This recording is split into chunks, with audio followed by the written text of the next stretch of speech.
kami dari kelas 10-5 kelompok 5 mengenai penipisan ozon. Sebelum itu kami ingin memperkenalkan diri terlebih dahulu. Nama saya Muhammad Rasyidil Aldi. Nama saya Muhammad Zakaria. Nama saya Gabis Abdurrahman. Nama saya Farid Panutan. Inilah penjelasan mengenai penipisan ozon yang ada di Indonesia. Halo guys, jadi kalian tahu gak sih di Indonesia itu pernah terjadi penipisan ozon? Nah, ini faktanya nih. Penurunan emisi HCFC hingga 55% pada tahun 2023. Indonesia berhasil menurunkan konsumsi hidrofluorokarbon atau HCFC, salah satu senyawa perusak ozon sebesar 55% pada tahun 2023 dibandingkan baseline tahun 2013. Keberhasilan ini merupakan bagian dari implementasi protokol Montreal dan amandemen Kigali yang bertujuan menghapus penggunaan bahan-bahan perusak ozon secara global. Menteri Lingkungan Hidup dan Kehutanan Siti Nurbaya menyatakan bahwa jika kebijakan saat ini terus dijalankan, lapisan ozon di seluruh dunia diperkirakan akan pulih pada tahun 2024.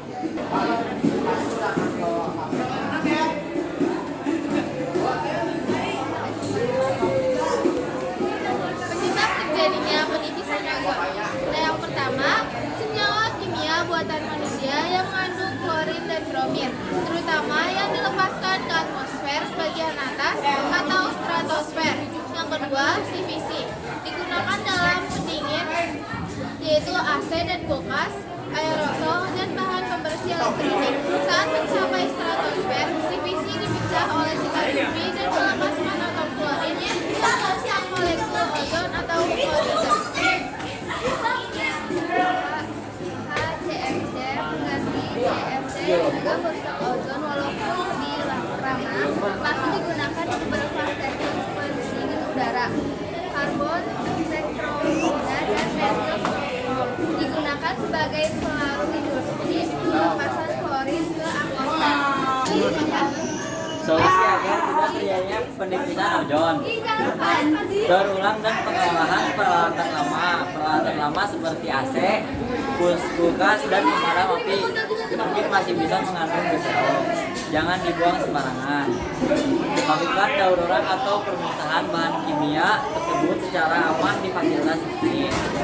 Menghentikan penggunaan bahan perusak ozon atau BPO seperti CFC, HCFC, halon, karbon, tetraklorida, dan metilbromida. Menggunakan bahan alternatif ramah ozon, gunakan HFC, hydrofluorokarbon sebagai pengganti CFC karena tidak merusak ozon meskipun perlu dikontrol karena berkontribusi pada pemanasan global. Pilih produk dengan label ozone friendly atau bebas CFC. Daur ulang dan pengolahan peralatan lama. Peralatan seperti AC, kulkas, dan pemadam api mungkin masih mengandung BPO. Jangan dibuang sembarangan. Lakukan daur ulang atau pemusnahan bahan kimia tersebut secara aman di fasilitas resmi.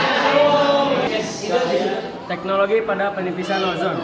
Teknologi fotovoltaik yang mengubah sinar matahari menjadi listrik dan turbin angin yang memanfaatkan kekuatan angin adalah contoh nyata penerapan energi terbarukan yang dapat membantu kita menerangi penyusutan ozon.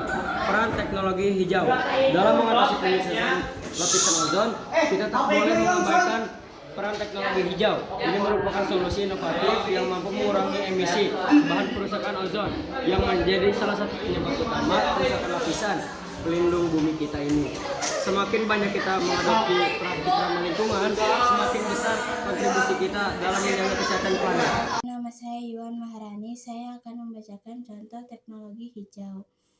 Contoh teknologi hijau, beberapa teknologi hijau yang patut kita pertimbangkan antara lain: panel surya, sumber energi bersih yang dapat menggantikan bahan bakar fosil dan mengurangi emisi gas rumah kaca yang berkontribusi terhadap penipisan lapisan ozon.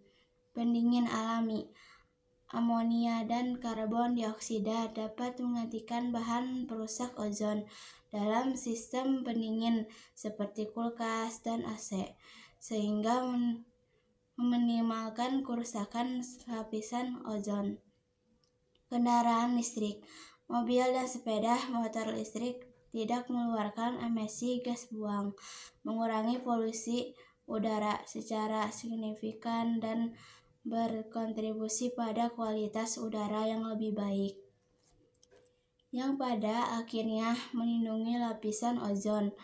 Pemanas air tenaga surya, memanfaatkan sinar matahari untuk memanaskan air, mengurangi konsumsi energi dan emisi gas rumah kaca yang berkontribusi terhadap penipisan lapisan ozon.